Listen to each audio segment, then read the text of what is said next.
ಪಾಪ ಕೇಳವ್ರೆ, 4-5 ಗಂಟೆ ಕಾದವ್ರೆ. ತಾವು ದಯವಿಟ್ಟು ಸ್ವಲ್ಪ ನಿಮ್ಮ ಪ್ರೀತಿ, ವಿಶ್ವಾಸ, ಅಭಿಮಾನ ಎಲ್ಲ ಅರ್ಥ ಆಗ್ತದೆ. ಬರೀ ಫೋಟೋ ತೋರಿಸ್ಬಿಟ್ಟು ಜೈಕರ್ ಹಾಕಿದ ತಕ್ಷಣ ಯಾರಿಗೂ ಸ್ಥಾನ ಸಿಗುದಿಲ್ಲ. ತಟ್ಟೆ ಮರ ಏಟಲ್ಲಿ ಚೆನ್ನಾಗಿ ಗುದ್ದಬೇಕು. ಆಗ ಸ್ವಲ್ಪ ಸುಮ್ಮನೆ ಇರಿ. ಮಾತಾಡ್ಬೇಕಾದ್ರೆ ಎಲ್ಲ ಪಾಪ ಎಲ್ಲ ಹಳ್ಳಿಯಿಂದ ಬಂದವ್ರೆ, ಇನ್ನ ಹೋಗ್ಬೇಕು. ಸ್ವಲ್ಪ ತಾಳ್ಮೆಯಿಂದ ಇಲ್ಲಿರೋ ಹುಡುಗರುಗಳು. ನಾನು ಹಂಗೆ ಯೂತ್ ಕಾಂಗ್ರೆಸ್ ಇಂದ ಬಂದೆ, ಹಿಂಗೆಲ್ಲ ಕಿರ್ಚಿಲ್ಲ ನಾನು. ಸ್ವಲ್ಪ ಇರಿ ನೀವು ಅಷ್ಟೇ, ಇನ್ಯಾರು ಮಾತಾಡ್ಬಾರ್ದು. ಬಂಧುಗಳೇ, ವೇದಿಕೆ ಮೇಲಿರುವಂತ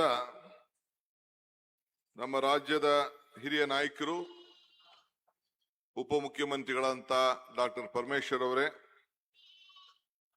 ನನ್ನ ಸಹೋದ್ಯೋಗಿಗಳಂತ ಈಶ್ವರ್ ಖಂಡ್ರೆ ಅವರೇ, ಸಾಗರ್ ಖಂಡ್ರೆ ಅವರೇ, ರಹೀಂ ಖಾನ್ ರವರೇ, ಮಾಜಿ ಸಚಿವರಾದಂತ ರಾಜಶೇಖರ್ ಪಾಟೀಲ್ ರವರೇ, ಚಂದ್ರಶೇಖರ್ ಪಾಟೀಲ್ ರವರೇ, ಭೀಮರಾವ್ ಪಾಟೀಲ್ ರವರೇ, ಅರವಿಂದ್ ಅರಳಿ ಅವರೇ, ಪುಂಡ್ಲಿಕ್ ರಾಯರೇ, ಬಸನಗೌಡ ಬಾದಳ್ಳಿ ಅವರೇ, ಜಿಲ್ಲಾ ಕಾಂಗ್ರೆಸ್ನ ಅಧ್ಯಕ್ಷರಾದಂತ ಜಾಬ್ ಶೆಟ್ಟಿಯವರೇ, ವಿಜಯ್ ಸಿಂಗ್ ರವರೇ, ಎಲ್ಲ ನಮ್ಮ ಬ್ಲಾಕ್ ಕಾಂಗ್ರೆಸ್ಸಿನ ಅಧ್ಯಕ್ಷಗಳೇ, ಯೂತ್ ಕಾಂಗ್ರೆಸ್ಸಿನ ಅಧ್ಯಕ್ಷಗಳೇ, ಮಹಿಳಾ ಕಾಂಗ್ರೆಸ್ಸಿನ ಅಧ್ಯಕ್ಷಗಳೇ, ವಿದ್ಯಾರ್ಥಿ ಘಟಕದ ಅಧ್ಯಕ್ಷರೇ ಮತ್ತು ಎಲ್ಲ ಸಂಘ ಸಂಸ್ಥೆ, ಎಲ್ಲ ನಮ್ಮ ಪಕ್ಷದ ಎಲ್ಲ ಪದಾಧಿಕಾರಿಗಳೇ, ಕಾರ್ಯಕರ್ತರೇ, ಸ್ನೇಹಿತರೆ,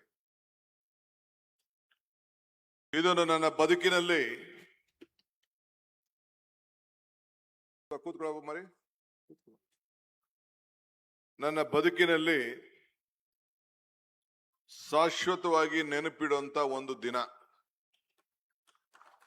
ಡಾಕ್ಟರ್ ಪರಮೇಶ್ವರ್ ಹೇಳ್ದಂಗೆ ನಾನು 6 ವರ್ಷಗಳ ಕಾಲ 6 ವರ್ಷ 3 ತಿಂಗಳು ಕಾಂಗ್ರೆಸ್ ಪಕ್ಷದ ಅಧ್ಯಕ್ಷನಾಗಿ ಶ್ರೀಮತಿ ಸೋನಿಯಾ ಗಾಂಧಿ ಅವರು, ರಾಹುಲ್ ಗಾಂಧಿ ಅವರು ನನಗೆ ಅವಕಾಶವನ್ನು ಮಾಡಿಕೊಟ್ರು. ಅದಾದ ಮೇಲೆ ಎಂತ ಪರಿಸ್ಥಿತಿಯಲ್ಲಿ ನನ್ನನ್ನ ಆಯ್ಕೆ ಮಾಡಿದ್ರು ಅಂದ್ರೆ, ಆಗ್ತಾನೆ ಜೈಲಿಂದ ಬಂದಿದ್ದೆ. ಗುಂಡ್ರಾಯರು ರಾಜೀನಾಮೆ ಕೊಟ್ಟಿದ್ರು. ಬೈ ಎಲೆಕ್ಷನ್ ಅಲ್ಲಿ ಸೋತಿದ್ದು. ನಮ್ಮ ಸಿದ್ದರಾಮಯ್ಯ ಸಾಹೇಬರು ಕೂಡ, ಅವರು ಕೂಡ ನಾನು ಮಾರಲ್ ರೆಸ್ಪಾನ್ಸಿಬಿಲಿಟಿ ತೆಗೆದುಕೊಂಡು ನಾನು ರಾಜೀನಾಮೆ ಕೊಡ್ತೀನಿ ಅಂತೇಳಿ ಅವರು ಕೂಡ ರಾಜೀನಾಮೆನ ಕೊಟ್ಟಿದ್ರು. ಆಗ ಕೋವಿಡ್ ಕೂಡ ಬಂತು. ಒಬ್ರು ಮಾತಾಡ್ತಿರ್ಲಿಲ್ಲ. ಪೇಪರ್ ಹಾಕೋನು ಕೂಡ ರೂಮ್ ಕೆಳಗಡೆ ಪೇಪರ್ ಹಾಕ್ತಿದ್ರು, ಇನ್ನೊಬ್ರು ಮನೆಗೆ ಹೋಗ್ತಿರ್ಲಿಲ್ಲ. ಬೇಕಾದಷ್ಟು ಹೆಣಗಳು ರಾಶಿ ರಾಶಿ ರಾಶಿ ಬೀಳ್ತಾ ಇದ್ವು. ಭೀಕರವಾದಂತ ದೊಡ್ಡ ಸಂದರ್ಭದಲ್ಲಿ ನನ್ನನ್ನ ಅಧ್ಯಕ್ಷರಾಗಿ ಮಾಡಿದ್ರು.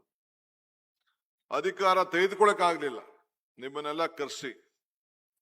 ಆಗ ಒಂದು ಉಪಾಯ ಹುಡುಕಿ ನಾನು ಒಂದು ಪ್ರತಿಜ್ಞಾ ಕಾರ್ಯಕ್ರಮ ಅಂತೇಳಿ ಝೂಮ್ ಮುಖಾಂತರ ಸುಮಾರು 11,000 ಪಂಚಾಯತಿಗಳಲ್ಲಿ ಮತ್ತು ವಿವಿಧ ಕಡೆ ನೀವೆಲ್ಲ ಸೇರಿ, ನಿಮ್ ಊರಲ್ಲೇ ಸೇರಿ, ಬರೀ ನಾನು ಭಾರತ್ ಜೋಡೋ ಭವನದಲ್ಲಿ ಮಾತ್ರ ಆ ಒಂದು ಪ್ರತಿಜ್ಞೆಯನ್ನು ತೆಗೆದುಕೊಂಡು ನಿಮ್ಮೆಲ್ಲರಿಗೂ ಕೂಡ ವೀಕ್ಷಣೆ ಮಾಡೋಂತ ಒಂದು ಅವಕಾಶವನ್ನ ಮಾಡಿಕೊಟ್ಟೆ. ಅಲ್ಲಿಂದ ಇಲ್ಲಿವರೆಗೂ ಕೂಡ ನಮ್ಮ ಪಯಣ ಒಳ್ಳೊಳ್ಳೆ ಅನೇಕ ಘಟನೆಗಳನ್ನ ಸಾಕ್ಷಿಗುಡ್ಡೆಯಾಗಿ ಇವತ್ತು ನಿಂತಿದೆ. ಎಲ್ಲ ಚುನಾವಣೆಗಳು ಕೂಡ ಎದುರಿಸಿದ್ದೇವೆ. ಸ್ಥಳೀಯ ಸಂಸ್ಥೆ ಚುನಾವಣೆಯನ್ನು ಎದುರಿಸಿದ್ದೇವೆ, ವಿಧಾನಸಭಾ ಚುನಾವಣೆಯನ್ನು ಎದುರಿಸಿದ್ದೇವೆ. ಈ ರಾಜ್ಯದಲ್ಲಿ ಡಬಲ್ ಇಂಜಿನ್ ಸರ್ಕಾರ ಈ ರಾಷ್ಟ್ರದಲ್ಲಿತ್ತು. ಕೇಂದ್ರದಲ್ಲಿ ಬಿಜೆಪಿ ಸರ್ಕಾರ, ಬಲಿಷ್ಠವಾದ ಬಿಜೆಪಿ ಸರ್ಕಾರ.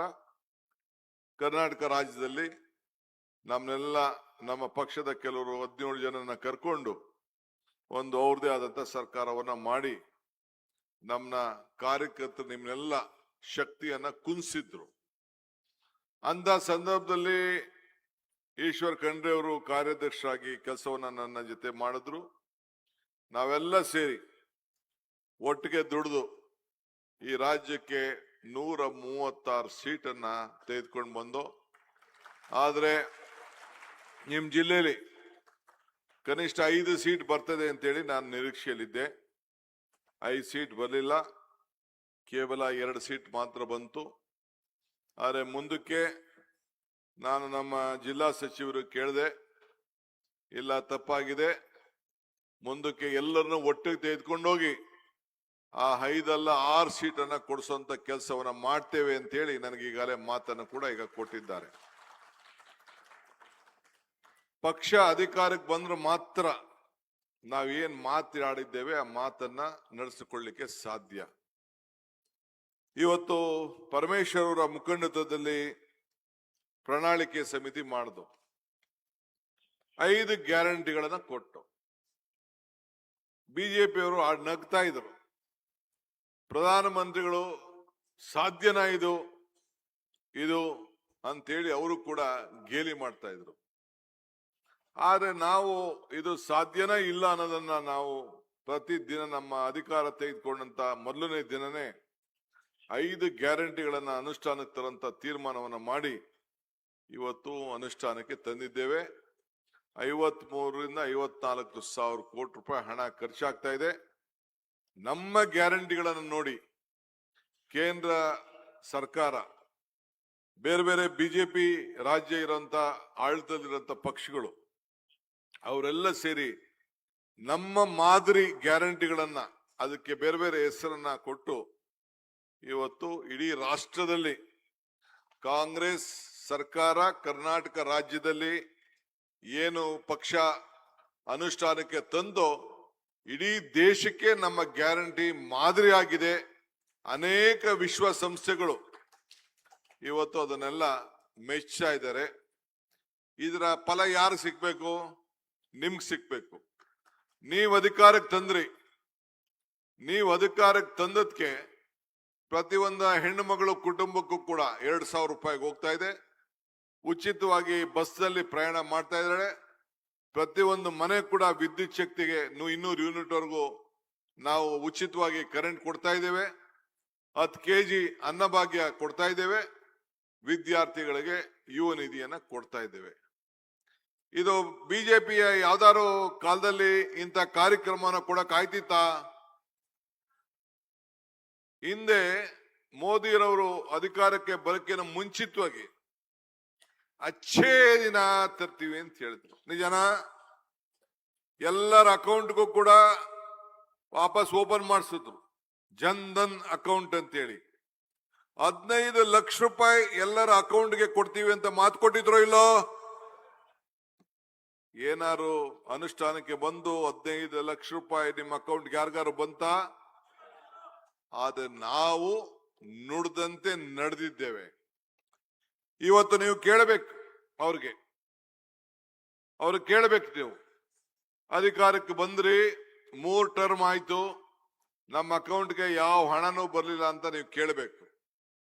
ಆದ್ರೆ ಇವತ್ತು ನಾವು ಏನು ನಮ್ಮ ಗ್ಯಾರಂಟಿ ಕೊಡ್ತಾ ಇದ್ದೀವಿ ಅದನ್ನೆಲ್ಲ ಏನು ಬಹಳ ತರಾತುರಿಯಲ್ಲಿ ಎಲ್ಲ ಅಕೌಂಟ್ಗಳು ಓಪನ್ ಮಾಡಿಕೊಂಡು, ನಾನು ಮನೆ ಯಜಮಾನಿ, ನಾನು ಶಕ್ತಿ ಮಹಿಳೆ, ನನ್ನ ಮನೇಲಿ ಗೃಹಜ್ಯೋತಿ ಬೇಕು ಅಂತ ಹೇಳಿ ಎಲ್ಲ ಅರ್ಜಿ ಕೊಟ್ಕೊಂಡು ಈಗ ಉಚಿತವಾಗಿ ಕರೆಂಟು ಬರ್ತಾ ಇದೆ, ಹಣನೂ ಹೋಗ್ತಾ ಇದೆ, 10 kg ಅಕ್ಕಿನೂ ಬರ್ತಾ ಇದೆ. ಎಲ್ಲರೂ ಕೂಡ ಇವತ್ತು ಉಪಯೋಗವನ್ನು ಪಡ್ಕೊಳ್ತಾ ಇದ್ದಾರೆ. ಪಡ್ಕೊಳ್ಳಿ, ನನಗೇನು ಬೇಜಾರಿಲ್ಲ. ಆದ್ರೆ ಉಪಕಾರ ಸ್ಮರಣೆ ಇಟ್ಕೊಳ್ಬೇಕಲ್ಲ, ಅದನ್ನ ನೀವು ನೆನೆಸ್ಬೇಕು. ಯಾರು ನೆನೆಸ್ಬೇಕು? ನೀವು ನೆನೆಸ್ಬೇಕು. ಅದಕ್ಕೋಸ್ಕರ ಈಗ ನಾವು ಗ್ಯಾರಂಟಿಗಳನ್ನ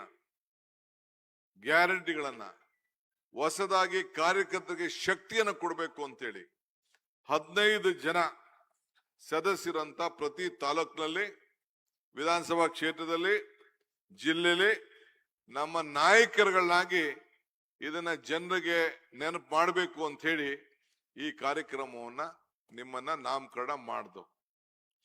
ಈಗ ನನಗೆ 3 ವರ್ಷ ಆದಮೇಲೆ ಶ್ರೀಮತಿ ಸೋನಿಯಾ ಗಾಂಧಿ ಅವರು, ರಾಹುಲ್ ಗಾಂಧಿ ಅವರು, ಮಲ್ಲಿಕಾರ್ಜುನ್ ಖರ್ಗೆ ಅವರು DK ಶಿವಕುಮಾರ್ ಅವ್ರನ್ನ ಮುಖ್ಯಮಂತ್ರಿ ಮಾಡಬೇಕು ಅಂತೇಳಿ ತೀರ್ಮಾನ ಮಾಡಿ ನನಗೆ ಜವಾಬ್ದಾರಿ ಕೊಟ್ಟ ಮೇಲೆ ನಾನು ಒಬ್ಬ ಪಕ್ಷದ ಕಾರ್ಯಕರ್ತನಾಗಿ ಇಲ್ಲಿವರೆಗೂ ಬೆಳೆದಿದ್ದೇನೆ. ಒಬ್ಬ ವಿದ್ಯಾರ್ಥಿ ನಾಯಕರಾಗಿ, ಯೂತ್ ಕಾಂಗ್ರೆಸ್ ನಾಯಕರಾಗಿ ವಿವಿಧ ಹಂತದಲ್ಲಿ ಈ ಪಕ್ಷದ ಸಂಘಟನೆಯಲ್ಲಿ ಬೆಳ್ಕೊಂಡು ಬಂದಂತವನು. ಇವತ್ತು ನನಗೆ ಈ ಒಂದು ಅವಕಾಶ ಸಿಕ್ಕಿದಾಗ ನಾನೊಬ್ಬ ಕಾರ್ಯಕರ್ತ ಇಲ್ಲಿವರೆಗೂ ಬೆಳೆದಿದ್ದೇನೆ.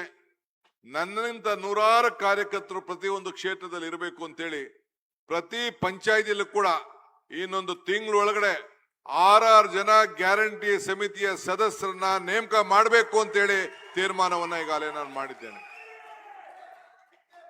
ಸೊ ಅದನ್ನ ನಮ್ಮೆಲ್ಲ ಶಾಸಕರು, ನಮ್ಮ ಜಿಲ್ಲಾ ಸಚಿವರುಗಳು, ಗ್ಯಾರಂಟಿ ಸಮಿತಿಯ ಮುಖಂಡರುಗಳು ಆ ಜವಾಬ್ದಾರಿ ತೆಗೆದುಕೊಂಡು ಇನ್ನೊಂದು ತಿಂಗಳೊಳಗಡೆ ಅವ್ರನ್ನೆಲ್ಲ ನೇಮಕವನ್ನು ಮಾಡಿ ಇವತ್ತು ಮತ್ತೆ ಅದನ್ನ ಮರುಪರಿಶೀಲನೆಯನ್ನ ಮಾಡ್ತೇವೆ. ಮರುಪರಿಶೀಲನೆ ಅಂದ್ರೆ ಕೆಲವರು ಒಂದೇ ಅಕೌಂಟ್ಗೆ ಇಬ್ಬಿಬ್ರು ದುಡ್ಡು ಹೋಗ್ತಾ ಇತ್ತು.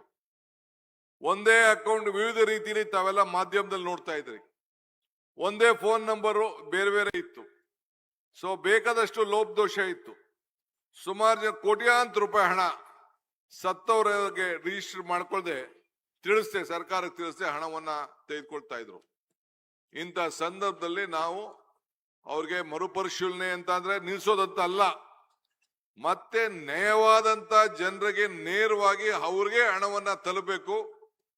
ಕೆಲವ್ರಿಗೆ ಸಾಲದ ಅಕೌಂಟ್ಗೆ ಹೋಗ್ತಾ ಇತ್ತು, ಬೇರೆಯವರು ಅದನ್ನ ದುರುಪಯೋಗವನ್ನ ಮಾಡ್ಕೊಳ್ತಾ ಇದ್ರು. ಅದನ್ನ ತಪ್ಪಿಸ್ಬೇಕು ಅಂತೇಳಿ ನೇರವಾಗಿ ಯಾರ ಫೋನ್ ನಂಬರ್ ಇದೆ ಈಗ ಸರಿಯಾದ ಫೋನ್ ನಂಬರ್ ಅನ್ನ ಪಡ್ಕೊಂಡು ಎಲ್ಲರಿಗೂ ಕೂಡ ಅರ್ಹರಿಗೆ ಕೊಡಬೇಕು ಅಂತೇಳಿ ಈ ತೀರ್ಮಾನವನ್ನ ಮಾಡಿ ಇವತ್ತು ಮತ್ತೆ ನಾವು ತೀರ್ಮಾನವನ್ನ ಮಾಡ್ತಾ ಇದ್ದೇವೆ. ನಮ್ಮ ರಾಜ್ಯವ್ರು ನಾವು ಕೊಡಬೇಕು, ಬೇರೆ ರಾಜ್ಯವ್ರ ಬಗ್ಗೆ ನಾವು ಚಿಂತೆ ಮಾಡೋದು ಬೇಡ. ಅಲ್ಲೆಲ್ಲಿಂದ ನಾವು ಕೆಲ್ಸಕ್ಕೆ ಬಂದಿರೋರ್ಗೆಲ್ಲ ನಾವು ತೀರ್ಕೊಡೋಕೆ ಆಗುದಿಲ್ಲ. ನಮ್ಮ ರಾಜ್ಯದಲ್ಲಿರುವಂತಹ ಪ್ರತಿಯೊಬ್ಬರಿಗೂ ನಾನು ಹೇಳಿದ್ದೇನೆ, ಯಾರಿಗೂ ಕೂಡ ನಾವು ಈ ಗ್ಯಾರಂಟಿ ನಿಲ್ಲಿಸುವಂತ ಪ್ರಶ್ನೆ ಇಲ್ಲ. ಈ ರಾಜ್ಯದಲ್ಲಿ ಯಾರು ಇಲ್ಲಿದ್ದಾರೆ, ಯಾರು ಮತವನ್ನ ಮಾಡ್ಕೊಳ್ತಾ ಇದ್ದಾರೆ, ಯಾರು ಬದುಕನ್ನ ಇಲ್ಲಿ ಕಟ್ಕೊಳ್ತಾ ಇದ್ದಾರೆ, ಅವರೆಲ್ಲರಿಗೂ ಕೂಡ ನಾವು ಇದನ್ನ ಮುಂದುವರಿಸುವಂತ ಕೆಲಸವನ್ನ ನಾವು ಮಾಡ್ತೇವೆ. ಸೊ ಅದರಿಂದ ಯಾರು ಕೂಡ ಗಾಬರಿ ಮಾಡ್ಕೊಳ್ಳುವಂತ ಅವಶ್ಯಕತೆ ಇಲ್ಲ. ಒಂದು ಮಾತ್ರ ಈಗಾಗಲೇ ಪರಮೇಶ್ವರ್ ಅವರು ಮತ್ತು ನಮ್ಮ ನಾಯಕರುಗಳು ಏನ್ ಹೇಳಿದ್ರು ಅಂತಂದ್ರೆ, ನಿಮ್ಮ ಮತದ ಹಕ್ಕನ್ನ ನೀವು ಕಾಪಾಡಿಕೊಳ್ಬೇಕು. ನಿಮ್ಮ ಮತದ ಹಕ್ಕು ನಿಮ್ದು, ನಿಮ್ಮ ಬದುಕಿನ ಹಕ್ಕು ನಿಮ್ದು. ಅದಕ್ಕೆ ಈಗ SIR ಅಲ್ಲಿ SIR ಅಂತ ಏನ್ ಮಾಡ್ತಾ ಇದ್ದಾರೆ ಅಂತ ಅಂದ್ರೆ ಸ್ಪೆಷಲ್ ಇನ್ಸೆಂಟಿವ್ ರಿವಿಷನ್ ಅಂತ. ಇದು ಹೊಸದಾಗಿ ನಿಮ್ಮ ಮತದ ಏನು ಒಂದು ಗುರುತಿನ ಚೀಟಿಯನ್ನ ಕೊಡುವಂತ ಕೆಲಸ ನಡೀತದೆ. ಹೊಸ ವೋಟರ್ ಲಿಸ್ಟ್ ಪ್ರಯಾಣ ಆಗ್ತದೆ. ಆದ್ರೆ ನಿಮ್ಮೆಲ್ಲರಿಗೂ ಕೂಡ 29ನೇ ತಾರೀಕು ಒಳಗಡೆ ಎಲ್ಲ ಪ್ರತಿಯೊಂದು ಮನೆಗೂ ಕೂಡ ಮನೆಗೆ ಅವರು ಒಂದು ಫಾರಂ ತಂದು ಕೊಡ್ತಾರೆ, ಎನ್ಯುಮರೇಷನ್ ಫಾರ್ಮ್. ನಾನಾಗಿರ್ಬೋದು, ಪರಮೇಶ್ವರ್ ಆಗಿರ್ಬೋದು, ಈಶ್ವರ್ ಖಂಡ್ರೆ ಆಗಿರ್ಬೋದು, ಯಾವುದೇ MLA ಇರ್ಲಿ, ನಾವು ವಾಪಸ್ ಅದನ್ನ ಫಿಲ್ಅಪ್ ಮಾಡಿಬಿಟ್ಟು ನಾವು ಅವ್ರಿಗೆ ಕೊಟ್ಟಾಗ ಮಾತ್ರ ಆ ಮತ ಇರ್ತದೆ ಹೊರತು ನೀವು ವಾಪಸ್ಸು ನೀವು ಫಿಲ್ಅಪ್ ಮಾಡಿ ಕೊಡ್ಲಿಲ್ಲ ಅಂದ್ರೆ ನಿಮ್ಮ ಮತ ಇರುವುದಿಲ್ಲ. ಅದಕ್ಕೆ ನೀವು ಕಡ್ಡಾಯವಾಗಿ ಈಗಾಗಲೇ ನಾವು ಪ್ರತಿಯೊಂದು ಪಂಚಾಯತಿಗೂ ಪ್ರತಿಯೊಂದು ಬೂತ್ ನಲ್ಲೂ ಕೂಡ ಅವಕಾಶ ಮಾಡಿಕೊಟ್ಟಿದ್ದಾರೆ. BJP ಅವ್ರಿಗೂ ಅವಕಾಶ ಮಾಡಿಕೊಟ್ಟಿದ್ದಾರೆ, ಕಾಂಗ್ರೆಸ್ ಅವ್ರಿಗೂ ಅವಕಾಶ ಮಾಡಿಕೊಟ್ಟಿದ್ದಾರೆ. ನಮ್ಮ ಬೂತ್ ಲೆವೆಲ್ ಏಜೆಂಟ್ ಅನ್ನ ನಾವು ನೇಮಕ ಮಾಡಿದ್ದೇವೆ, ಅವ್ರಿಗೆ ಸಹಾಯ ಮಾಡಬೇಕು ಅಂತೇಳಿ. ಸೊ ಫಾರಂ ನ ಈಸ್ಕೊಂಡು 29ನೇ ತಾರೀಕು ಒಳಗೆ BLA ಒಳಗೆ ಕೊಡಬಹುದು. ಇಲ್ಲ ಅಂದ್ರೆ ನಮ್ಮ BLA ಕೊಟ್ರೆ ಅವ್ರು ಎತ್ಕೊಂಡೋಗಿ BLO ಕೈಗೆ ತಲುಪಿಸಬಹುದು ಅಂತ ಅವಕಾಶವನ್ನ ಮಾಡಿಕೊಟ್ಟಿದ್ದಾರೆ. ಆದ್ರಿಂದ ನಮ್ಮೆಲ್ಲ ಕಾರ್ಯಕರ್ತರು ನೀವು ಗಮನದಲ್ಲಿ ಇಟ್ಕೊಳ್ಬೇಕು. ನಿಮ್ಗೆ ಮತದಾರರ ಸಂಪರ್ಕ ಬೆಳೀತದೆ, ಅವ್ರ ಹತ್ರ ಹೋಗ್ತೀರಿ, ಅವ್ರಿಗೆ ಸಹಾಯ ಮಾಡ್ತೀರಿ, ಅವರ ಗ್ಯಾರಂಟಿಗಳನ್ನ ಉಳಿಸ್ಕೊಳ್ಳಿಕ್ಕೆ ನೀವು ಸಹಾಯ ಮಾಡ್ತಾ ಇದ್ದೀರಿ, ಬದುಕನ್ನ ಕಟ್ಕೊಳ್ಳಿಕ್ಕೆ ನೀವು ಸಹಾಯ ಮಾಡ್ತಾ ಇದ್ದೀರಿ. ಅವ್ರಿಗೆ ಪಾಪ ಎಷ್ಟೋ ಜನ ಬಡವ್ರಿಗೆ ಗೊತ್ತಾಗುದಿಲ್ಲ, ಅವ್ರ ವಿದ್ಯಾವಂತ ಇರುವುದಿಲ್ಲ, ಪ್ರಜ್ಞಾವಂತಿಕೆ ಇರುವುದಿಲ್ಲ, ಬುದ್ಧಿವಂತಿಕೆ ಇರುವುದಿಲ್ಲ. ನಿಮ್ಮನ್ನ ಪಕ್ಷ ಇವತ್ತು ನೇಮಕವನ್ನ ಮಾಡಿ BLA 2 ಅಂತ ನೇಮಕ ಮಾಡಿ ನಿಮ್ಗೆ ಈ ಒಂದು ಜವಾಬ್ದಾರಿಯನ್ನ ಸಂವಿಧಾನದಲ್ಲಿ ಎಲೆಕ್ಷನ್ ಕಮಿಷನ್ ಅವರು ಕೊಟ್ಟಂತ ಶಕ್ತಿಯಿಂದ ಇವತ್ತು ನೀವೆಲ್ಲ ಅವ್ರಿಗೆ ಕಾಪಾಡುವಂತ ಕೆಲಸ ಆಗ್ತದೆ. ಆದ್ರಿಂದ ನಾನು ನಮ್ಮ ಖಂಡ್ರೆ ಸಾಹೇಬ್ರಿಗೆ ಹೇಳ್ದೆ, ನಾನು ಫಸ್ಟ್ ನಮ್ಮ ಕಾರ್ಯಕರ್ತರನ್ನ ನಾನು ಭೇಟಿ ಮಾಡಬೇಕು. ನೀವೇ ನಮ್ಮ ಪಕ್ಷಕ್ಕೆ ಆಧಾರ ಸ್ತಂಭ. ಈ ರಾಜ್ಯದಲ್ಲಿ ಮತ್ತೆ ಅಧಿಕಾರಕ್ಕೆ ತರೋರು ನೀವೇ, ಈಗ ಅಧಿಕಾರಕ್ಕೆ ತಂದಿರೋರು ನೀವೇ. ಆದ್ರಿಂದ ನಿಮ್ಗೆ ನಾನು ತಿಳುವಳಿಕೆಯನ್ನು ಕೊಡುವಂತ ಕೆಲಸವನ್ನ ಮಾಡಬೇಕು, ನಿಮ್ಗೆ ಶಕ್ತಿಯನ್ನು ಕೊಡುವಂತ ಕೆಲಸ ಮಾಡಬೇಕು. ಇದನ್ನ ತಾವು ನಮಗೆ ನಾನು ಹೇಳಲಿಕ್ಕೆ ಬಯಸ್ತೇನೆ. ಆಯ್ತಪ್ಪ, ಬಿಜೆಪಿಯವರು ದಳದವರು ಅಧಿಕಾರದಲ್ಲಿ ಇದ್ರು, ಇಂಥದ್ದು ಯಾವ್ದಾದ್ರು ಒಂದು ಬಡವರಿಗೆ ಸಹಾಯ ಮಾಡುವಂತ ಕಾರ್ಯಕ್ರಮ ಮಾಡಿದ್ರ? ಒಂದ್ ಹಕ್ಕಿ ಕೊಟ್ಟಿದ್ರ? ಒಂದ್ ಹಕ್ಕಿ ಓಲಿ ಬೇಡ, ಇಂದ ಯಾವ್ದಾದ್ರು ಒಂದು ವಿದ್ಯುತ್ ಶಕ್ತಿ. ಇವತ್ತು ರೈತರಿಗೆ 20,000 ಕೋಟಿ ರೂಪಾಯಿ ವೆಚ್ಚದ ಹಣ ಈ ರೈತರಿಗೆ ಫ್ರೀ ಕರೆಂಟ್ ಕೊಡ್ತಾ ಇದೀವಿ. ಯಾರು ಕೊಟ್ರು? ಕಾಂಗ್ರೆಸ್ ಸರ್ಕಾರ ಕೊಟ್ರು. ಆಶ್ರಯ ಮನೆ ಯಾರು ಕೊಟ್ರು? ಕಾಂಗ್ರೆಸ್ ಸರ್ಕಾರ ಕೊಟ್ರು. ಉಳುನ್ಗೆ ಭೂಮಿ ಯಾರು ಕೊಟ್ರು? ಕಾಂಗ್ರೆಸ್ ಸರ್ಕಾರ ಕೊಡ್ತು. ಇವತ್ತು ಎಲ್ಲ ತರದ ಹಕ್ಕನ್ನ ಇವತ್ತು ಯಾವ್ದಾದ್ರು ಕೊಟ್ಟಿತ್ತು ಅಂತಂದ್ರೆ ಕಾಂಗ್ರೆಸ್ ಸರ್ಕಾರದಿಂದ ಮಾತ್ರ ಸಾಧ್ಯ. ಆದ್ರಿಂದ ನೀವೆಲ್ಲ ನೆನ್ಸ್ಕೊಳ್ಬೇಕು, ಅವ್ರು ತಿಳಿಸ್ಬೇಕು. ಈಗ ನಮ್ಮ ತಾಯಿ ನಾವು ನೆನ್ಸ್ಕೊಳ್ತೀವಿ, ತಾಯಿನ ಅಮ್ಮನ. ಯಾಕೆ? ಅವಳು ಕೊಡುವಂತ ಪ್ರೀತಿ. ಅಮ್ಮನ ನೆನಪು ಪ್ರೀತಿಯ ಮೂಲ, ಗುರುವಿನ ನೆನಪು ಜ್ಞಾನವೇ ಮೂಲ, ದೇವರ ನೆನಪು ಭಕ್ತಿಯ ಮೂಲ, ಈ ಮೂರರ ನೆನಪು ಮನುಷ್ಯತ್ವ ಮೂಲ, ಮನುಷ್ಯತ್ವ ಮೋಕ್ಷಕ್ಕೆ ಮೂಲ. ಹಂಗೆ ಮನುಷ್ಯತ್ವ ಇರೋಂತ ಯಾರು ಈ ರಾಜ್ಯದಲ್ಲಿ 5 ಗ್ಯಾರಂಟಿಗಳನ್ನ ತೆಗೆದುಕೊಂಡು ಅವರ ಬದುಕನ್ನ ಕಟ್ಕೊಂಡು ತಿಂಗಳಿಗೆ 5,000 ರೂಪಾಯಿ ತೆಗೆದುಕೊಂಡು ಇವತ್ತು ಯಾವ ಪಕ್ಷ ಯಾರು ಕೂಡ ಇಂಥ ಕಾರ್ಯಕ್ರಮಗಳನ್ನ ಕೊಡಕ್ಕಾಗ್ಲಿಲ್ಲ. ಅಂತ ಕಾರ್ಯಕ್ರಮಗಳನ್ನ ಕೊಟ್ಟು ಇವತ್ತು ಸಹಾಯ ಮಾಡಿದ್ದೇವೆ. ಎಲೆಕ್ಷನ್ ಟೈಮ್ ಬಂದಿದೆ, ನಾನು ಬಂದು ಬಹಳ ಒಂದು ಮಾತನ್ನ ನಿಮ್ಗೆಲ್ಲ ಕೊಟ್ಟು ಹೋಗಿದ್ದೆ. ಮಾತು ಕೊಡೋದು ಮುಖ್ಯ ಅಲ್ಲ, ಆ ಮಾತನ್ನ ಉಳಿಸ್ಕೊಳ್ಳೋದು ಬಹಳ ಮುಖ್ಯ. ಏನ್ ಹೇಳಿದ್ದೆ? ಕಮಲ ಕೆರೆಯಲ್ಲಿದ್ದರೆ ಚಂದ, ತೆನೆ ಹೊಲದಲ್ಲಿದ್ದರೆ ಚಂದ, ಈ ದಾನ ಧರ್ಮ ಮಾಡುವ ಕೈ ಅಧಿಕಾರದಲ್ಲಿದ್ರೆ ಮಾತ್ರ ಚಂದ ಅಂತ ಹೇಳಿದ್ದೆ. ಈ ದಾನ ಧರ್ಮ ಮಾಡುವ ಕೈ ಅಧಿಕಾರಕ್ಕೆ ಬಂದದ್ಕೆ, ವಿಧಾನಸೌಧದಲ್ಲಿ ನಾವು ಕೂತ್ಕೊಂಡದ್ಕೆ ಪರಮೇಶ್ವರು, ನಾನು, ಈಶ್ವರ್ ಖಂಡ್ರೆ ಅವರು, ರಹೀಂ ಖಾನ್ ರವರು, ನಾವೆಲ್ಲ ಅಧಿಕಾರ ಕೂತ್ಕೊಂಡೋದಕ್ಕೆ ಏನ್ ಮಾಡ್ದೋ? ನಿಮ್ಗೆ ಶಕ್ತಿ ತುಂಬಿದ್ದೇವೆ.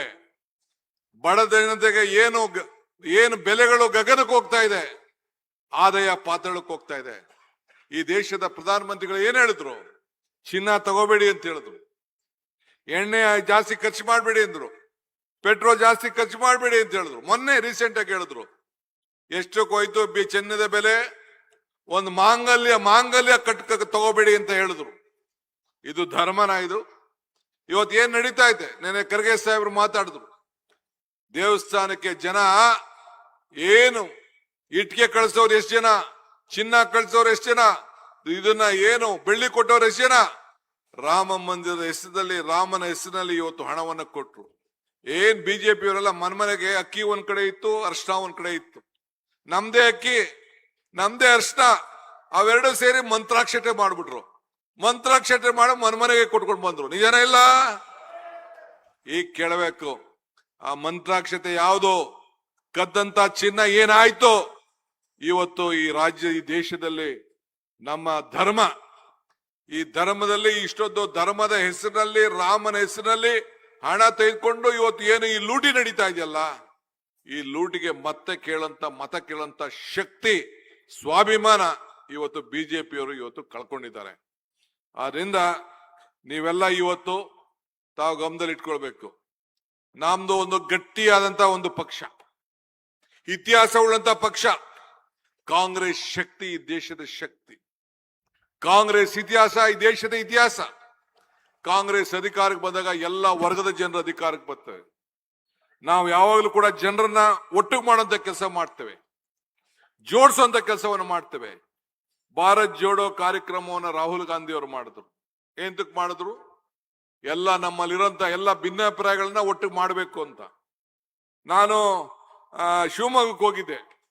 ಅಲ್ಲಿ ಭದ್ರಾವತಿಯಲ್ಲಿ ಕಬ್ಬಿಣ ಕಾರ್ಖಾನೆ ಇದೆ, ಒಂದು VSA ಕಬ್ಬಲ್ ಕಾರ್ಖಾನೆ. ಆ ಫ್ಯಾಕ್ಟ್ರಿಗೆ ಯಾವುದೋ ಸಂದರ್ಭದಲ್ಲಿ ಹೋದಾಗ ಹೇಳಿದೆ, ಈ ಕಬ್ಬಿಣದಲ್ಲಿ 2 ಕೆಲಸ ಆಯ್ತದೆ, ಒಂದು ಕತ್ರಿ ಆಯ್ತದೆ, ಒಂದು ಸೂಜಿ ಆಯ್ತದೆ. ಕತ್ರಿಲಿ ಜನರನ್ನ ಕತ್ತರಿಸಿ 2 ಭಾಗ ಮಾಡ್ತದೆ, ಅದೇ ಸೂಜಿಲಿ ನಾವು ಜನರನ್ನ ಒಲಿಬಹುದು ಅಂತ. ಹಂಗೆ ರಾಹುಲ್ ಗಾಂಧಿ ಅವರು ಕಾಶ್ಮೀರಿಂದ ಕನ್ಯಾಕುಮಾರಿವರೆಗೂ ಇವತ್ತು ಜನರನ್ನ ಒಗ್ಗಟ್ಟಾಗಿಡಬೇಕು.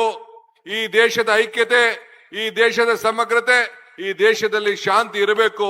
ಎಲ್ಲ ವರ್ಗಕ್ಕೂ ಕೂಡ ನ್ಯಾಯ ಮಾಡಬೇಕು ಅಂತ ಹೇಳಿ ಇವತ್ತು ಕನ್ಯಾಕುಮಾರಿಯಿಂದ ಕಾಶ್ಮೀರವರೆಗೂ ಪಾದಯಾತ್ರೆ ಮಾಡಿದ್ರು. ಈ ದೇಶದಲ್ಲಿ ಯಾವ್ದಾರ ಒಬ್ಬ ನಾಯಕರು ಮಾಡಿದ್ರ? ಶ್ರೀಮತಿ ಸೋನಿಯಾ ಗಾಂಧಿ ಅವರು ಈ ದೇಶದ ಪ್ರಧಾನಮಂತ್ರಿ ಸ್ಥಾನನ ತ್ಯಾಗ ಮಾಡಿ ಒಬ್ಬ ಆರ್ಥಿಕ ತಜ್ಞ ಮನಮೋಹನ್ ಸಿಂಗ್ ರವ್ರಿಗೆ ಅವಕಾಶ ಮಾಡಿಕೊಟ್ರು. ನಾವ್ಯಾರು ಪಂಚಾಯತಿ ಮೆಂಬರ್ ಮಾಡ್ತೀವ? ಯಾರು ತಾಲೂಕ್ ಪಂಚಾಯತಿ ಭಾಗ ಮಾಡಿರ್ತೀವಿ, ಅರ್ಧಕ್ಕೆ ರಾಜೀನಾಮೆ ಕೊಡ್ಬೇಕಾದ್ರೆ ಕೊಟ್ಟ ಮಾತನ್ನ ಉಳಿಸ್ಕೊಳಕ್ ಹೋಗ್ತೀವ ನಾವು? ಬೇಕಾದಷ್ಟು ಗಲಾಟೆಗಳು ನಡೀತದೆ. ಆದ್ರೆ ಆ ತಾಯಿ ಶ್ರೀಮತಿ ಸೋನಿಯಾ ಗಾಂಧಿ ಅವರು 2 ಬಾರಿ ದೇಶದ ಪ್ರಧಾನಮಂತ್ರಿ ಸ್ಥಾನ ತ್ಯಾಗ ಮಾಡಿದ್ರು. ಅಂತ ಪಕ್ಷದಲ್ಲಿ ನಾವೆಲ್ಲ ಇವತ್ತು ಸೇವೆ ಮಾಡ್ತಾ ಇದೀವಲ್ಲ, ನಾವೆಲ್ಲ ಭಾಗ್ಯವಂತರಲ್ವಾ? ಅದಕ್ಕೆ ಇವತ್ತು ರಾಹುಲ್ ಗಾಂಧಿ ಅವರು ಕೂಡ ಈ ದೇಶದ ಪ್ರಧಾನಮಂತ್ರಿ ಆಗ್ಬೋದಾಗಿತ್ತು.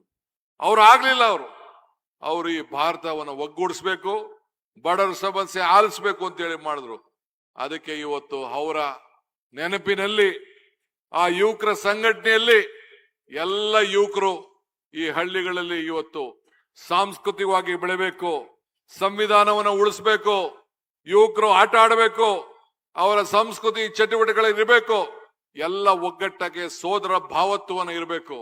ನಾವೀಗ ತಾನೇ ಒಂದೇ ಮಾತರಂ ಹೇಳ್ದೋ, ನಾವು ಭಾರತ ಜನನೀಯ ತನುಜಾತೆ ಜಯತೆ ಕರ್ನಾಟಕ ಮಾತೆ, ಹಿಂದೂ ಮುಸಲ್ಮಾನ್ ಕ್ರೈಸ್ತರು ನಾವೆಲ್ಲ ಒಂದೇ ಅಂತ ಹೇಳಿ ಕುವೆಂಪುರವರ ಹಾಡನ್ನ ಎಸ್.ಎಂ. ಕೃಷ್ಣ ಅವರ ಕಾಲದಲ್ಲಿ, ಕಾಂಗ್ರೆಸ್ ಸರ್ಕಾರ ಕಾಲದಲ್ಲಿ ಹೇಳ್ದೋ. ಹಂಗೆ ಇವತ್ತು ಹಳ್ಳಿಗಳಲ್ಲಿ ಮತ್ತೆ ಪ್ರತಿಯೊಂದು ಪಂಚಾಯಿತಿಲಿ ಕನಿಷ್ಠ 200ರಿಂದ 250 ಜನ ಯುವಕರನ್ನ ಒಟ್ಟಿಗೆ ಸೇರಿಸಿ ಸಂಘಟನೆ ಮಾಡಿ ಭಾರತ್ ಜೋಡೋ ಯುವಕ ಶಕ್ತಿ ಸಂಘವನ್ನ ಮತ್ತೆ ಕಾಂಗ್ರೆಸ್ ಸರ್ಕಾರ ಈಗಾಗಲೇ ತೀರ್ಮಾನವನ್ನ ಮಾಡಿದೆ.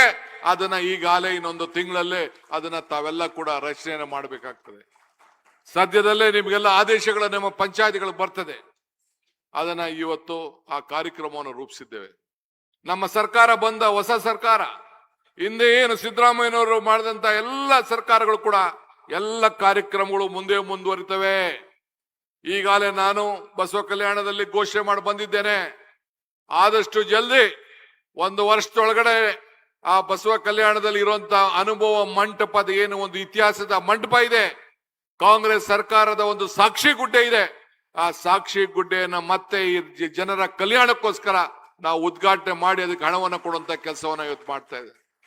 ಇವತ್ತು ಯಾಕೆ ಅಲ್ಲಿಂದ ನಾನು ಪ್ರಾರಂಭವನ್ನು ಮಾಡಿದ್ದೇನೆ ಅಂತಂದ್ರೆ, ನಮಗೆ ಬಸವಣ್ಣ ತತ್ವದ ಬಗ್ಗೆ ನಂಬಿಕೆ ಇದೆ, ಅವರ ಆಚಾರ ವಿಚಾರಗಳ ಬಗ್ಗೆ ನಂಬಿಕೆ ಇದೆ. ಎಲ್ಲ ಜಾತಿ ಎಲ್ಲ ವರ್ಗದವ್ರನ್ನು ಕೂಡ ಒಟ್ಟಿಗೆ ತೆಗೆದುಕೊಂಡಂತ ಕೆಲಸವನ್ನ ಬಸವಣ್ಣವ್ರು ಮಾಡಿದ್ದನ್ನ ಇವತ್ತು ನಾವು ಸ್ಮರಿಸ್ತಾ ಇದ್ದೇವೆ. ಇದು ಬಸವಣ್ಣನ ನಾಡಿದು, ಶರಣರ ನಾಡಿದು. ಆ ಶರಣ ಕೊಟ್ಟಂತ ಒಂದು ಮಾರ್ಗದರ್ಶನ ಇವತ್ತು ನಾವೆಲ್ಲ ಉಳಿಸ್ಕೊಂಡು ಹೋಗ್ಬೇಕಿದೆ. ಮುಂದಕ್ಕೆ ಯುವಕರನ್ನ ಬೆಳೆಸಬೇಕು. ಇವತ್ತು ಪಂಚಾಯತಿಂದ ಪಾರ್ಲಿಮೆಂಟ್ ವರೆಗೂ ನಾಯಕರುಗಳು ಬೇಕು. ಈಗ ಹೆಣ್ಮಕ್ಳು ಕೂಡ ರಿಸರ್ವೇಶನ್ ಬರ್ತದೆ. ಇವತ್ತು ನಾನು ಜ್ಯೋತಿ ಬೆಳೆಸ್ಬೇಕಾದ್ರೆ ಹೆಣ್ಮಕ್ಳನ್ನ ಕರೆದೆ. ಮುಂದಕ್ಕೆ ಯಾರು ತಪ್ಪಿಸ್ಲಿಕ್ಕೆ ಸಾಧ್ಯ ಇಲ್ಲ. 1/3 ಭಾಗ ಅಷ್ಟು ಮಹಿಳೆಯರು ಶಾಸಕರಾಗಿ ಆಗ್ತಾರೆ, ಸಂಸತ್ ಸದಸ್ಯರಾಗಿ ಆಗ್ತಾರೆ. ಇವತ್ತು ಪಂಚಾಯತಿಯಿಂದ ಇವತ್ತು ಮುನ್ಸಿಪಾಲಿಟಿ ಕಾರ್ಪೊರೇಷನ್ ಎಲ್ಲ ಕೂಡ ಇವತ್ತು 50% ರಿಸರ್ವೇಶನ್ ಇವತ್ತು ಅವತ್ತಿನ ಕಾಲದಲ್ಲಿ ರಾಜೀವ್ ಗಾಂಧಿ ಅವರು ಮಾಡಿದ್ರು. ಸಮಾನತೆ ಬಗ್ಗೆ ಘೋಷಣೆ ಮಾಡಿದ್ರು. ಹಂಗೆ ಇವತ್ತು ದೇಶದಲ್ಲಿ ಪಂಚಾಯತಿಯಿಂದ ಪಾರ್ಲಿಮೆಂಟ್ ವರೆಗೂ ನಾಯಕರು ಬೇಕು. ಅದಕ್ಕೆ ಈಗಾಗಲೇ ರಾಹುಲ್ ಗಾಂಧಿ ಅವರು ನನಗೆ ಮಾರ್ಗದರ್ಶನವನ್ನು ಕೊಟ್ಟಿದ್ದಾರೆ. ವಿದ್ಯಾರ್ಥಿಗಳ ಎಲೆಕ್ಷನ್ ಕೂಡ ಕಾಲೇಜುಗಳಲ್ಲಿ ನಡೆಸಬೇಕು ಅಂತ ಹೇಳಿದ್ದಾರೆ. ಸೊ ಈ ವರ್ಷ ಮುಂದಿನ ಕ್ಯಾಬಿನೆಟ್ ಅಲ್ಲೋ ಅಥವಾ ಮುಂದಿನ ಕ್ಯಾಬಿನೆಟ್ ಅಲ್ಲೋ ಏನು ನಮ್ಮ ಕಾಲೇಜ್ ಎಲೆಕ್ಷನ್ ಪ್ರತಿಯೊಂದು ಸಂದರ್ಭದಲ್ಲೂ ಕೂಡ ಇವತ್ತು ನಡೀತದೆ. ಅದು ಇವತ್ತು ಆ ಕೆಲಸವನ್ನು ಕೂಡ ನಾವು ಮಾಡ್ತೇವೆ. ಈಗಾಗಲೇ ವಿದ್ಯಾರ್ಥಿಗಳಿಗೆ, ಯುವಕರು, ಗಂಡು ಮಕ್ಕಳಿಗೆ ಉಚಿತವಾಗಿ ಫ್ರೀ ಬಸ್ ಕೊಡಬೇಕು ಅಂತೇಳಿ ಎಲ್ಲ ವಿದ್ಯಾರ್ಥಿಗಳಿಗೆ ಇವತ್ತು ಮೊದಲನೇ ದಿನನೇ ಆ ತೀರ್ಮಾನವನ್ನು ಮಾಡಿದ್ದೇನೆ. ಬಹಳ ಜನ ವಿದ್ಯಾರ್ಥಿಗಳು ಈಗಾಗಲೇ ಬಹಳ ಸಂತೋಷ ಪಟ್ರು. ನಮ್ಮೆಲ್ಲ ಶಾಸಕರು ಹೋಗಿ ಆ ಕಾಲೇಜ್ಗಳಿಗೆ ಹೋಗಿ ಆ ಉಚಿತವಾಗಿ ಪಾಸನ್ನ, ಫ್ರೀ ಪಾಸನ್ನ ಹಂಚುವಂತ ಕಾರ್ಯಕ್ರಮವನ್ನ ಇನ್ನೊಂದು ತಿಂಗಳಲ್ಲಿ ಈಗಾಗಲೇ ಅದಕ್ಕೆ ಏನೇನ್ ಬೇಕೋ ವ್ಯವಸ್ಥೆ ನಡೀತಾ ಇದೆ. ಆ ಕೆಲಸ ಕೂಡ ನಾವು ಮಾಡ್ತೇವೆ. ಈಗ ಯುವಕರು ಉದ್ಯೋಗ ದೊಡ್ಡ ಹೋರಾಟ ಬಿಜೆಪಿಯವರು ಕೂಡ ಕೊಡಕ್ಕಾಗ್ಲಿಲ್ಲ. ನಾವು ಮಾತು ಕೊಟ್ಟಿದ್ದೇವೆ, ಏನಾರು ಮಾಡಿ ಎಲ್ಲ ಉದ್ಯೋಗಗಳನ್ನ ಭರ್ತಿ ಮಾಡ್ತೀವಿ ಅಂತೇಳಿ. ಈಗ ತಾನೇ ರಿಸರ್ವೇಶನ್ ಬಗ್ಗೆ ತೀರ್ಮಾನ ಆಗಿದೆ. ಈಗಾಗಲೇ ನಾವು ಒಟ್ಟು 72,000 ಹುದ್ದೆಗಳನ್ನ ಭರ್ತಿ ಮಾಡಬೇಕು ಅಂತ ತೀರ್ಮಾನ ಮಾಡಿದ್ದೇವೆ. ಇದ್ರ ಪೈಕಿ ಈಗಾಗಲೇ ನಾವು ಈ ಅನೇಕ ಶಾಲಾ ಶಿಕ್ಷಕರಿಂದ ಸುಮಾರು 15,000 ಹುದ್ದೆಗಳು, ವಿಶೇಷ ನೇಮಕಾತಿಯಲ್ಲಿ ಅಧಿಸೂಚನೆ ಕೂಡ ಹೊರಡಿಸಿದ್ದೇವೆ. ನಗರಾಭಿವೃದ್ಧಿ ಇಲಾಖೆಯಲ್ಲಿ 15,000 ನೇಮಕಾತಿಗಳು ಮತ್ತು 6,000 ಜನ 6,800 ಜನ ಪೌರ ಕಾರ್ಮಿಕರು, ಒಳಾಡಳಿತ ಇಲಾಖೆ, ಪೊಲೀಸು, ಫೈರ್ ಫೋರ್ಸು, ಪ್ರಿಸನ್, ನಮ್ಮ ಪರಮೇಶ್ವರ್ ಅವರೇ 3,391 ಹುದ್ದೆಗಳನ್ನ ಈಗಾಗಲೇ ಮಾಡಿದ್ದಾರೆ. ನಮ್ಮ ಇಂದಿನ ಇಲಾಖೆಯಲ್ಲಿ 1,600 ಹುದ್ದೆಗಳಿಗೆ ಈಗಾಗಲೇ ಎಕ್ಸಾಮ್ ಕೂಡ ನಾವು ಬರೆದಿದ್ದೇವೆ. ಹಿಂಗೆ ವಿವಿಧ ಇಲಾಖೆಗಳಲ್ಲಿ ಒಟ್ಟು ಸೇರಿ 72,000 ಹುದ್ದೆಗಳನ್ನ ಇನ್ನೊಂದು 3-4 ತಿಂಗಳಲ್ಲೇ ಭರ್ತಿ ಮಾಡುವಂತದ್ದು, ಎಕ್ಸಾಮಿನೇಷನ್ ಎಲ್ಲ ಮುಗಿಸುವಂತದ್ದು ಆ ಕಾರ್ಯಕ್ರಮವನ್ನು ಈಗಾಗಲೇ ನಾವು ರೂಪಿಸಿದ್ದೇವೆ. ಯುವಕರಿಗೆ ಶಕ್ತಿಯನ್ನು ತುಂಬಬೇಕು. ಇದಲ್ಲದೆ ಒಂದು ವಿಶೇಷವಾದಂತ ಆಂದೋಲನ ನಾವು ಮಾಡ್ತಾ ಇದ್ದೇವೆ. ನೀವೆಲ್ಲ ಕಾರ್ಯಕರ್ತರ ಗಮನದಲ್ಲಿ ಇಟ್ಕೊಳ್ಬೇಕು. ಯಾವ ರೀತಿ ಉಳುವರಿಗೆ ಭೂಮಿ ಕೊಟ್ಟೋ ಎಲ್ಲ 6ನೇ ಗ್ಯಾರಂಟಿ ನಮ್ದು. ಭೂಮಿಗಳನ್ನ ನೀವು ಬೆಳ್ಕೊಂಡಂತ ಭೂಮಿಗೆ ಶಕ್ತಿಯನ್ನ ತುಂಬಬೇಕು ಅಂತೇಳಿ, ನಿಮ್ಮ ಆಸ್ತಿಗಳನ್ನ ದಾಖಲೆಗಳನ್ನ ಕರೆಕ್ಟ್ ಮಾಡಬೇಕು ಅಂತೇಳಿ, ನಿಮ್ಮ ಜಮೀನಿಗೆ ಪೋಡಿ ಮಾಡ್ಕೊಡ್ಬೇಕು ಅಂತೇಳಿ, ನಿಮ್ಮ ಎಲ್ಲ ದಾಖಲೆಗಳನ್ನ ಬಿ ಇಂದ ಎ ಖಾತೆ ಮಾಡ್ಕೊಡ್ಬೇಕು ಅಂತೇಳಿ, ಎಲ್ಲ ಕೂಡ ನಿಮ್ಮ ಖಾತೆಗಳನ್ನ ಸರಿಯಾಗಿ ಮಾಡಬೇಕು ಅಂತೇಳಿ ನಿಮ್ಮ ಮುಂದಿನ ದಿನದಲ್ಲಿ ಡಾಕ್ಟರ್ ಪರಮೇಶ್ವರ್ ಅವರು ಒಂದು ದೊಡ್ಡ ಆಂದೋಲನ ರೀತಿಯಲ್ಲಿ ಅವರ ಜಿಲ್ಲೆಯಲ್ಲಿ ಈಗಾಗಲೇ ಆ ಕಾರ್ಯಕ್ರಮವನ್ನು ನಡೆಸಿದ್ದಾರೆ. ಅವರ ಮುಖಂಡತ್ವದಲ್ಲಿ ಆ ಕಾರ್ಯಕ್ರಮ ನಡೀತದೆ. ಆದ್ರಿಂದ ತಾವೆಲ್ಲ ಈ ಸೌಲಭ್ಯನ ಉಪಯೋಗಿಸ್ಕೊಳ್ಬೇಕು. ಯಾರು ಕೂಡ ₹1 ಲಂಚ ಕೊಡದೆ ಅವ್ರ ಮನೆ ಬಾಗಿಲಿಗೆ ಖಾತೆಗಳನ್ನ ಕೊಡುವಂತ ಕೆಲಸವನ್ನ ನಮ್ಮ ಸರ್ಕಾರ ಇವತ್ತು ಮಾಡ್ತದೆ. ಇದಕ್ಕೆ ನೀವೆಲ್ಲ ಕೂಡ ತಯಾರಾಗಬೇಕು. ಇದಕ್ಕೆ ಈಗಾಗಲೇ ನಾವು 750 ಜನ ಸರ್ವೇಯರ್ಗಳು ಕೂಡ ನಾವು ಈಗಾಗಲೇ ನೇಮಕವನ್ನ ನಾವು ಮಾಡುವಂತ ಕೆಲಸವನ್ನ ಇವತ್ತು ನಾವು ಮಾಡ್ಕೊಂಡು ಬಂದಿದ್ದೇವೆ. ಈ ರೀತಿ ನಮ್ಮ ಸರ್ಕಾರ 10 ಯೋಜನೆಗಳನ್ನ ಈಗಾಗಲೇ ನಾವು ಮಾಡ್ಕೊಂಡು ನಾವು ಬರ್ತಾ ಇದ್ದೇವೆ. ಆದ್ರಿಂದ ಬಂಧುಗಳೇ, ನಾನೀಗಾಗಲೇ SIR ವಿಚಾರ ತಮ್ಮ ಗಮನಕ್ಕೆ ತಂದಿದ್ದೇನೆ. ಇವತ್ತು ತಾವೆಲ್ಲ ಕೂಡ ಇವತ್ತು ನೀರಾವರಿ ವಿಚಾರದಲ್ಲಿ ನಮ್ಮ ಸರ್ಕಾರ ತೆಗೆದುಕೊಂಡಂತ ಅನೇಕ ದಿಟ್ಟ ನಿರ್ಧಾರಗಳು, UKP ವಿಚಾರದಲ್ಲಿ ಹಣ ರೈತರಿಗೆ ಯಾವ ರೀತಿ ಹಣವನ್ನು ಕೊಡಬೇಕು ಅಂತೇಳಿ ಥರ್ಡ್ ಸ್ಟೇಜ್ಗೆ ನಾವು ತೆಗೆದುಕೊಂಡಂತ ಒಂದು ಐತಿಹಾಸಿಕವಾದಂತ ನಿರ್ಧಾರ. ಈಗಾಗಲೇ ಕಾವೇರಿ, ಗೋದಾವರಿ, ಕೃಷ್ಣ ಜೋಡಣೆಗೆ 3 ಮುಖ್ಯಮಂತ್ರಿಗಳು ಸೇರಿ ಇವತ್ತು ನಾನು SR ಪಾಟೀಲ್, CR ಪಾಟೀಲ್ ರವರು, ನಾನು, ಚಂದ್ರಬಾಬು ನಾಯ್ಡು, ರೇವಂತ್ ರೆಡ್ಡಿ ನಾವೆಲ್ಲ ಸೇರಿ ತುಂಗಭದ್ರದಲ್ಲಿ ಒಂದು ಒಮ್ಮತದ ಅಭಿಪ್ರಾಯಕ್ಕೆ ಬಂದಿದ್ದೇವೆ. ಇವತ್ತು ರೈತರ ಬದುಕಿಗೆ ಕಲ್ಯಾಣ ಕರ್ನಾಟಕದ ಜನ, ಏನು ಬಳ್ಳಾರಿ ಜನ, ರಾಯಚೂರು ಜನ, ಇವತ್ತು ಮತ್ತು ಈ ಆಂಧ್ರ ಮತ್ತು ತೆಲಂಗಾಣ ಜನ ಎಲ್ಲರೂ ಸೇರಿ ಒಗ್ಗಟ್ಟಿನಿಂದ ವಿಜಯನಗರ, ಕೊಪ್ಪಳ ಜನ ಆ ರೈತರಿಗೆಲ್ಲ ಅನುಕೂಲ ಆಗ್ಲಿಕ್ಕೆ ಒಂದು ಐತಿಹಾಸಿಕವಾದಂತ ತೀರ್ಮಾನವನ್ನ 33 TMC ಕೂಡ ಉಳಿಸ್ಬೇಕು, ಮುಂದಿನ ಎಲ್ಲ ಯೋಜನೆಗಳನ್ನ ಮಾಡಬೇಕು ಅಂತೇಳಿ ಈಗಾಗಲೇ ತೀರ್ಮಾನವನ್ನು ಮಾಡಿದ್ದೇವೆ. ಇಂಥ ಒಂದು ತೀರ್ಮಾನ ಬಿಜೆಪಿಯವ್ರು ಮಾಡಕ್ ಆಗ್ಲಿಲ್ಲ, ಒಂದು ಸಣ್ಣ ತೀರ್ಮಾನ ಮಾಡಕ್ ಆಗ್ಲಿಲ್ಲ. ನಮಗೆ ಸಮಾಧಾನ ಇದೆ. ಈಗಾಗಲೇ ಈಶ್ವರ್ ಖಂಡ್ರೆರವರು, ರಾಜಶೇಖರ್ ಪಾಟೀಲ್ ಅವರು ಹೇಳ್ತಾ ಇದ್ರು ನನ್ನ ಹತ್ರ ನಮ್ಮ ಜಿಲ್ಲೆಯ ನೀರಾವರಿ ಸಮಸ್ಯೆ ಬಗ್ಗೆ. ನಮ್ಮ MP ಅವರು ಕೂಡ ನನಗೆ ತಿಳಿಸ್ತಾ ಇದ್ರು, ಯುವಕರು ಈ ನೀರಾವರಿ ಅನೇಕ ಸಮಸ್ಯೆಗಳಿದೆ, ಲಿಫ್ಟ್ ಇರಿಗೇಷನ್ ಸ್ಕೀಮು ಅವೆಲ್ಲ ಕೂಡ ಈಗಾಗಲೇ ನಾನು ಚರ್ಚೆಯನ್ನು ನಾನು ಮಾಡಿದ್ದೇನೆ. ನಿಮ್ಮ ನೀರಾವರಿ ಸಮಸ್ಯೆಯನ್ನ, ಯಾಕೆಂದ್ರೆ ರೈತನಿಗೆ ರೈತನ ಸಮಸ್ಯೆ ಇದೆ. ರೈತನಿಗೆ ಸಂಬಳ ಇಲ್ಲ, ರೈತನಿಗೆ ಪ್ರಮೋಷನ್ ಇಲ್ಲ, ರೈತನಿಗೆ ಪೆನ್ಷನ್ ಇಲ್ಲ, ರೈತನಿಗೆ ಲಂಚ ಇಲ್ಲ, ರೈತನಿಗೆ ರಿಟೈರ್ಮೆಂಟ್ ಇಲ್ಲ. ಆ ರೈತನನ್ನ ಬದುಕಿಸ್ಬೇಕು ಅಂತ ಹೇಳಿ ಇಂಥ 10 ಕಾರ್ಯಕ್ರಮವನ್ನ ಇವತ್ತು ನಾವು ರೂಪಿಸ್ತಾ ಇದ್ದೇವೆ. ಆದ್ರಿಂದ ಇನ್ನ ಬಹಳ ವಿಚಾರಗಳು ಮಾತಾಡೋನಿದ್ದೇನೆ, ಬಹಳ ವಿಚಾರಗಳನ್ನು ಹಂಚಿಕೊಳ್ಳಿದ್ದೇನೆ. ಆದ್ರೆ ಪಕ್ಷದ ಕಾರ್ಯಕರ್ತರು ನೀವು ಆಧಾರ ಸ್ತಂಭ, ಹುಷಾರಾಗಿರಿ. 28ಕ್ಕೆ ಮತ್ತೆ ನಿಮ್ಮ ಸರ್ಕಾರ ಬಂದೇ ಬರ್ತದೆ. ಆತ್ಮವಿಶ್ವಾಸದಿಂದ ಇರಿ. ನಮ್ಮ ಯೋಜನೆಗಳು ಜನರಿಗೆ ನಿರ್ಮಾಣದ ಕೆಲಸ ನೀವು ಮಾಡಬೇಕು, ಅವರ ಕೈಯನ್ನ ಬಲಪಡಿಸ್ಬೇಕು. ಈ ಹಸ್ತ ಇದ್ದಕ್ಕೆ ತಾನೇ ಇಂಥ ಕೆಲಸ ಮಾಡಿದ್ದು, ಈ ಹಸ್ತ ಇದ್ದಕ್ಕೆ ಅಧಿಕಾರ ವಿಧಾನಸೌಧದಲ್ಲಿ ಇದ್ದಕ್ಕೆ ಅದನ್ನ ಉಳಿಸುವಂತ ಕೆಲಸ ತಾವೆಲ್ಲ ಸೇರಿ ಮಾಡ್ಬೇಕು ಅಂತ ಹೇಳಿ ಎಲ್ಲ ನಾಯಕರು ಒಗ್ಗಟ್ಟಿಂದ ಮತ್ತೆ 6 ಸೀಟನ್ನ ಈ ಜಿಲ್ಲೆಯಲ್ಲಿ ಕೆಲಸವನ್ನ ಮಾಡಬೇಕು ಅಂತ ಹೇಳಿ ನಾನು ಇಲ್ಲಿಂದನೇ ಬೀದರಿಂದನೇ ನನ್ನ ಕಾರ್ಯಕರ್ತರ ಸಭೆಯನ್ನ ಮಾಡ್ತಾ ಇದ್ದೀನಿ. ಇಷ್ಟೊತ್ತಾದ್ರೂ ಕೂಡ ತಾವು ಇಷ್ಟು ದೊಡ್ಡ ಸಂಖ್ಯೆಯಲ್ಲಿ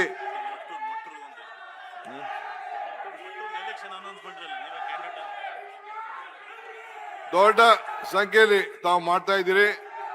ಆಮೇಲೆ ಸ್ಥಳೀಯ ಸಂಸ್ಥೆಗಳ ಚುನಾವಣೆ ಕೂಡ ನಾವು ನಡೆಸ್ತೇವೆ. ಇನ್ನೊಂದು 3-4-5 ತಿಂಗಳಲ್ಲಿ ಜಿಲ್ಲಾ ಪಂಚಾಯತಿ, ತಾಲೂಕ್ ಪಂಚಾಯತಿ, ಗ್ರಾಮ ಪಂಚಾಯತಿ ಚುನಾವಣೆಗಳು ಕೂಡ ನಡೆಸ್ತೇವೆ. ನಮ್ಮ ಮಟ್ಟೂರವರು ಕೂಡ ಈಗಾಗಲೇ ನಮ್ಮ ಎಲೆಕ್ಷನ್ಗೆ, ಲೋಕಲ್ ಬಾಡಿ ಎಲೆಕ್ಷನ್ಗೆ, ಗ್ರಾಜುಯೇಟ್ ಕಾನ್ಸ್ಟಿಟ್ಯೂನ್ಸಿ, ಟೀಚರ್ ಕಾನ್ಸ್ಟಿಟ್ಯೂನ್ಸಿ ಸಂಬಂಧಪಟ್ಟಂತೆ ಎಲೆಕ್ಷನ್ ನಿಲ್ಲಿಸಿದ್ದೇವೆ. ನೀವೆಲ್ಲ ಅವರಿಗೆ ಆಶೀರ್ವಾದವನ್ನು ಮಾಡಬೇಕು. ಅವರ ಗೆಲುವು ಮಲ್ಲಿಕಾರ್ಜುನ್ ಖರ್ಗೆ ಅವರ ಗೆಲುವು, ಅವರ ಗೆಲುವು ಸಿದ್ದರಾಮಯ್ಯನವರ ಗೆಲುವು, ಅವರ ಗೆಲುವು ಡಿ.ಕೆ. ಶಿವಕುಮಾರ್ ಗೆಲುವು, ಅವರ ಗೆಲುವು ಈಶ್ವರ್ ಖಂಡ್ರೆ ಅವರ ಗೆಲುವು, ಅವರ ಗೆಲುವು ಡಾಕ್ಟರ್ ಪರಮೇಶ್ವರ್ ಅವರ ಗೆಲುವು. ತಾವೆಲ್ಲ ಸೇರಿ ಆಶೀರ್ವಾದ ಮಾಡಬೇಕು ಅಂತ ಹೇಳಿ ಪ್ರಾರ್ಥಿಸಿ ನನ್ನ ಮಾತನ್ನು ಮುಗಿಸ್ತೇನೆ. ಜೈ ಹಿಂದ್, ಜೈ ಕರ್ನಾಟಕ ಮಾತೆ. ಹಲೋ, ಈಗ ಮಾನ್ಯ ಮುಖ್ಯಮಂತ್ರಿಗಳಿಗೆ ಗೌರವದ ಸನ್ಮಾನ. ಜಿಲ್ಲಾ ಕಾಂಗ್ರೆಸ್ ಸಮಿತಿ ವತಿಯಿಂದ ಚೂರು ಸೌಂಡ್, ಇನ್ನೊಂಚೂರು ಸೌಂಡು. Hello hello hello, ಇಷ್ಟಿರ್ಬೇಕು.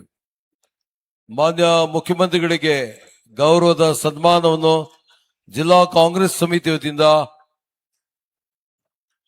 ನೂತನ ಮುಖ್ಯಮಂತ್ರಿಗಳಾಗಿ ಮಾನ್ಯ ಡಿ.ಕೆ. ಶಿವಕುಮಾರ್ ಸಾಹೇಬರು ಪ್ರಥಮ ಬಾರಿಗೆ ಈ ವೇದಿಕೆಗೆ ಆಗಮಿಸಿದ್ದಾರೆ. ಅವರಿಗೆ ಗೌರವದ ಸತ್ಕಾರ ಮಾಡಿದ್ದಾರೆ. ಜೊತೆಗೆ ಉಪಮುಖ್ಯಮಂತ್ರಿಗಳು ಇರಬಲ್ಲಿ ನಿಮಿಷ, ದಯವಿಟ್ಟು ಎಲ್ಲಾ ಕಾರ್ಯಕರ್ತರಿಗೆ ನಂದೊಂದು ಮನವಿ. ನನಗೇನಾದ್ರು ಒಳ್ಳೇದು ಮಾಡ್ಬೇಕಂದ್ರೆ ಯಾರು ಹೂನಾರ ಹಾಕ್ಬೇಡಿ. ನನಗೆ ಈ ಸುಗಂಧ ರಾಜ ಹೂನಾರ ಅಲರ್ಜಿಕ್ ಇದೆ. ಒಂದು ಹೂವು ಇನ್ನೊಂದು ಹೂವು ಮುಟ್ಟಿದ್ರೆ ಬಹಳ ತೊಂದರೆ ಆಗ್ತದೆ.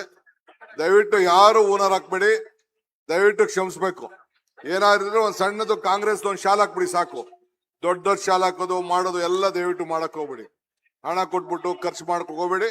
ಒಂದ್ ಸಣ್ಣ ಕಾಂಗ್ರೆಸ್ ಶಾಲ್ ಹಾಕ್ಬಿಟ್ರೆ ಸಾಕು ನನಗೆ. ಅದು ಬಿಟ್ರೆ ಇನ್ನೇನು ನೀವು ಹೂನಾರ ಗಿನಾರ ಹಾಕಕ್ ಹೋಗ್ಬೇಡಿ. ದಯವಿಟ್ಟು ಕ್ಷಮಿಸ್ಬೇಕು.